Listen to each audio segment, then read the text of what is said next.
NASA's first step toward returning to the moon. Monday morning, the space agency plans to launch the Artemis rocket from Florida's Kennedy Space Center. It stands 322 feet tall and is the most powerful rocket NASA has ever built. The launch will be without a crew on board, a test flight around the moon and back. If all goes well, the space agency says it could have astronauts walking on the moon again in the next few years. Mark Strassmann is at the Kennedy Space Center with more. Mark, good morning.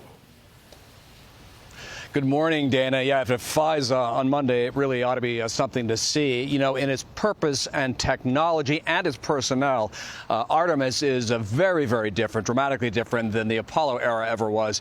But the closer you look, the more connections you'll see.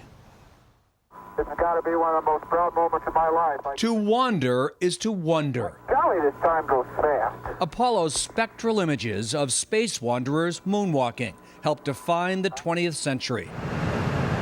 Fast forward a half century. Artemis, NASA's first attempt to return people to the moon.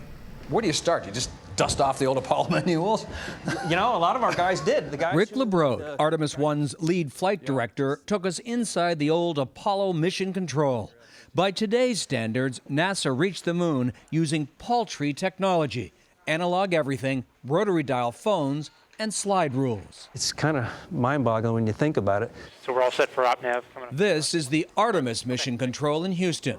No one working in here, LeBrode included, has ever worked on a moonshot that could carry astronauts. The launch is game time. It's going to be very different. And, you hear the pucker factor. It'll be there. Also there on Launch Pad 39B in Florida, the Sls Rocket. It stands 322 feet tall, NASA's most powerful rocket ever, at liftoff firing nearly 9 million pounds of thrust. This is the Orion Mock-Up here. On top, the Artemis crew capsule called Orion. You have room for 4 people rather than 3 people with Apollo. Correct. We're going to take 4 people back and forth to the moon, and we are also intending to fly those 4 people for longer periods of time. Another big difference, NASA's moonshot team. For Apollo 11, white guys wearing white shirts and skinny ties. One woman in the room, the lone exception. You look out at our team, and it is a different makeup, and that's a great thing. NTD launch director. Charlie Blackwell Thompson, hardly the only woman in Artemis launch control, but in a sense, she's the woman. It's going to change the way in which we explore. Artemis 2 builds on what we learn in Artemis 1, and then Artemis 3 puts boots back on the moon.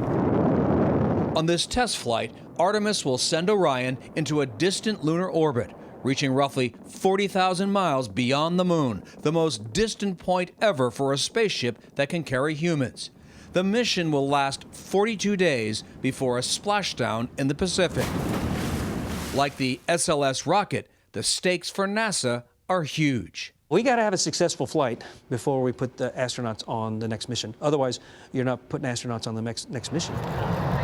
For NASA, today the moon, tomorrow Mars. Discover resources and know-how for sustained living in deep space. After years of delays, this new era of space exploration starts with Monday's launch. And in a couple hours, NASA's official countdown clock will start ticking. Dana? All right, Mark Strassmann, thank you. We look forward to it.